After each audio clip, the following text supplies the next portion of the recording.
Hey everyone, and welcome back to another industry report. Ubisoft have had a rather mixed time as of late. You may have noticed of course, fallout is still being felt from June's misconduct allegations, and it spiked again this week with new allegations towards management at the dev of Trackmania, and those are wild. Imagine basically a 5-hour-long screaming session. You're going to hear about that.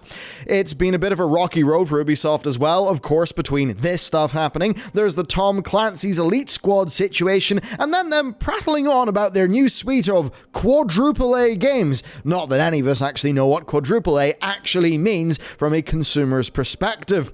Now, one upshot of all of this stuff was actually a fairly eventful Ubisoft Forward presentation. It looked pretty sweet, although it did have a very emaciated-looking Prince of Persia remake. So, with all this stuff going on, we've got to ask, what is indeed going on? That's what we're going to be answering in today's video, which is, brought to you by Patreon, where you'll be getting the Warrior class pin, as well as a whole bunch of other cool merch to go, go in your walls, be in your mailbox. That's what's going on there. Patrons, thank you, and let's get into the video. Okay, time for the situation with Nadia, which is the Trackmania dev. So, basically, stuff was published by the same website that published the investigation into Serge back in June. Now, this article details a call for witnesses by the French trade union Solidaires, and after that happened, more than a dozen staff made, allegations against the studio's managing director, Florent C. And I'm saying C because I'm not going to butcher the name. So, at that studio, everyone is apparently afraid of the guy, right? And many people actually now fear retaliation because basically, the call for witnesses, right? If people actually get found out that they are the witnesses, they're worried they'll get in trouble. Going into the article itself, it's backed up by current and ex-staff, and it tells a story of, and you've probably heard this before, unbearable pressure, expected but uncompensated overtime, psychological distress, and an unresponsive HR department. Which, sounds familiar. And like with Serge, some of the staff testimonies about Florent are absolutely wild. One employee noted there being a cult around sacrificing everything for work, stating that he was basically very quick to congratulate people for just spending the whole weekend working, but also very quick to pull them up for doing less than he expected, and basically it was never enough for him. He was also very quick to change his mind and demand employees to start things over and over again from scratch. One of the staffers says they were made to do the same job 6 times in 6 months. Now, as you've probably guessed, he was also somebody prone to tantrums. That's what you want in a leader. And if you want to know what these tantrums are like, basically he was known to scream at employees for 30 minutes, 30 minutes at a time, so 30 minutes of screaming straight, which is quite impressive, and in an office with no door. And you might think this stuff is absolutely insane, but as an example, there's one local company in Northern Ireland, and director of that is known by literally everyone in the local industry at just regularly screaming and losing his mind. And you're like, what the hell's going on? How do people manage to lead teams like this? It's insane. And it's something that one interviewee in the case of this studio referred to as a, quote, public lynching. So, yeah, that's quite something.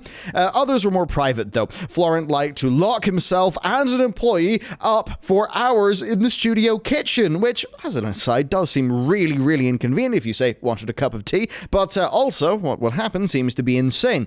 The article details the studio's director of communications, who was supposedly very close to Florent, telling a sobbing employee that, quote, you're going to cry the first few times when it comes to the kitchen meetings. And some people say they remember these kitchen meetings lasting anywhere up to 5 hours, and that any excuse would do for an act of hazing like that. Things including not laughing at the guy's jokes. And of course, HR was useless in the situation. Actually, employees didn't have access to Ubisoft's main HR department, and the studio's own HR manager, because of that, they're not really inspiring confidence given that, they didn't really do anything. And staff believe that the HR manager was also terrified of Florent and never would take side against him. Now, Florent, of course, was trying to do some damage control on Twitter. He managed to drum up exactly one anonymous employee testimony saying that he's a nice guy fine. The studio is very awesome and cool. And he states that actually his behavior is born out of concern for his employees' well-being and that sometimes emotions take over. And of course, all leaders will know sometimes you do just have to scream at somebody in a locked room for 6 hours, because you care about their well-being. So that's a bit strange, and certainly it seems Ubisoft have got yet more house cleaning to do. Alright, next up, let's talk about games for a bit. So these allegations did come during a very big week for Ubisoft. They actually aired a pretty packed Ubisoft Forward broadcast, and it finally had a reveal of the rumored Prince of Persia Sands of Time remake, which, it's a bit weird. It actually did leak earlier this week, and we try not to be too pessimistic about games here, which might surprise you, but the gameplay will, the gameplay is probably going to be great, because it's Sands of Time, it's great, but certainly the graphical end of things has drawn a bit of criticism online. I think that's just given the standards we've come to expect from other companies, remakes and remasters. Take Activision as an example, and that remaster will actually release January 2021. In terms of other things, they've also announced the complete edition of Scott Pilgrim vs. the World, releasing with all DLC this holiday. That's going to be on Stadia, PS4, Xbox One, and Nintendo Switch. And oddly, it had been delisted since 2014, and they never explained why. So that's a bit strange. Then also we've got Immortals Phoenix Rising, which kind of got its re-reveal, and it just looks like Zelda Breath of the Wild by way of Greek mythology, which actually seems pretty cool. It's releasing on the Switch as well, and it's going to be launching December 3rd, as the earlier leak suggested. Then there was even some new IP. We have Riders Republic, which is a massively multiplayer extreme sports game, which kind of looks like Steep 2 in all but name, so that should be pretty cool. There's Agos, a game of space, which seems to be a pretty mysterious looking VR space adventure. It'll be coming out next month, so I'll probably give that a go on an index, which should be fun. And it actually also looks like a bit of a revival of the Ubisoft Pioneer project, which you will remember we covered last year.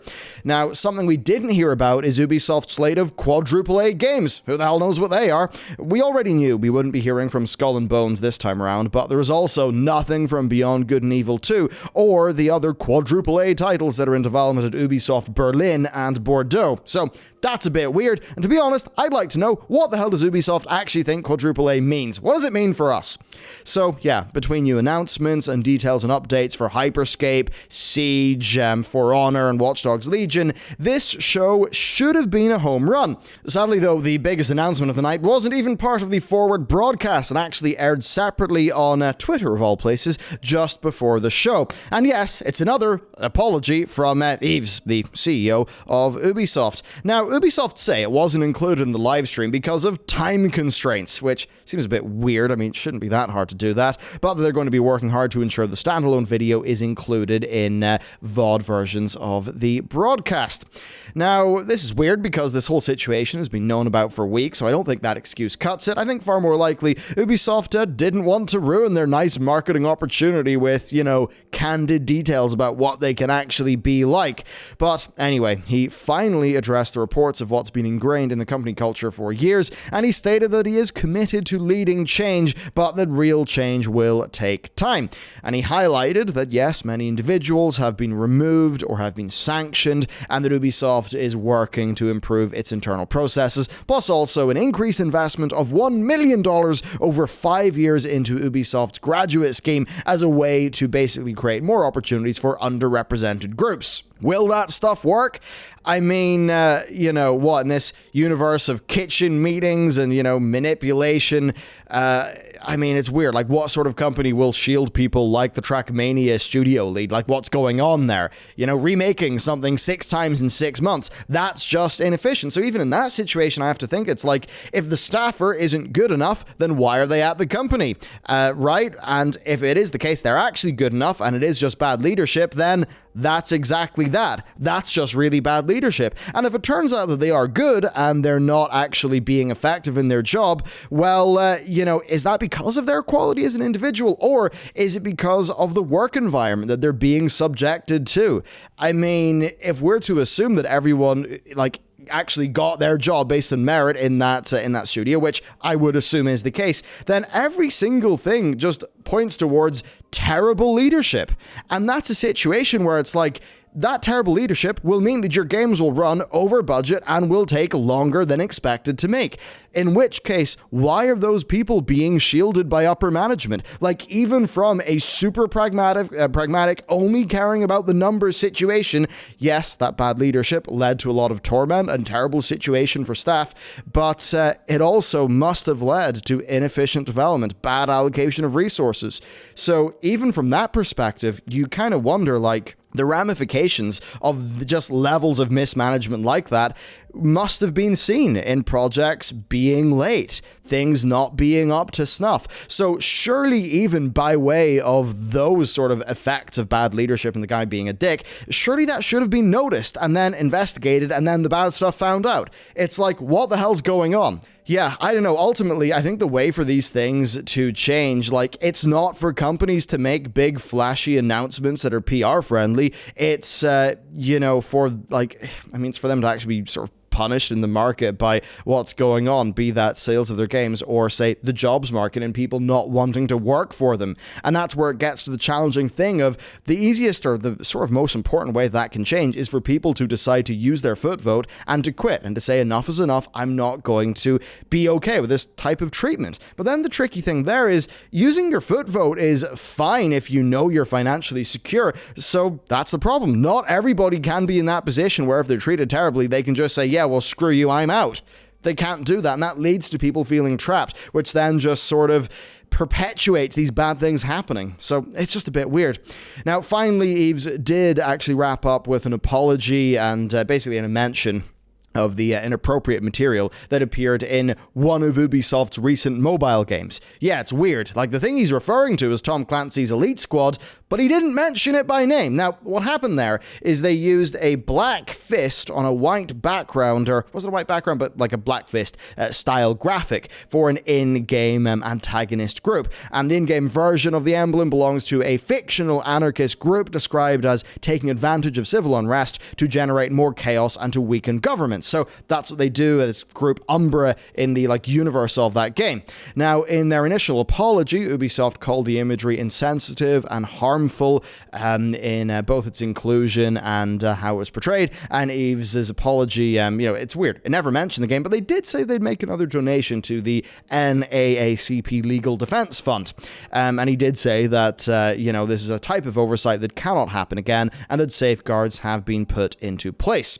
Now, to actually go into the situation itself, super briefly, raised fists have been used for many different things across the spectrum, for quite a long time indeed, right? Like early 1900s, and for many, many different groups. But, really kicking off, of course, in the 1960s is like that sort of current sort of version of that, especially with the color scheme. And that is something that evokes, specifically American issues rather than the general sort of solidarity for oppressed groups connotation of just a raised fist. So it really is the color scheme of what they chose for Umbra that is specifically speaking to the USA, not just today, but also going back to, say, the 1960s.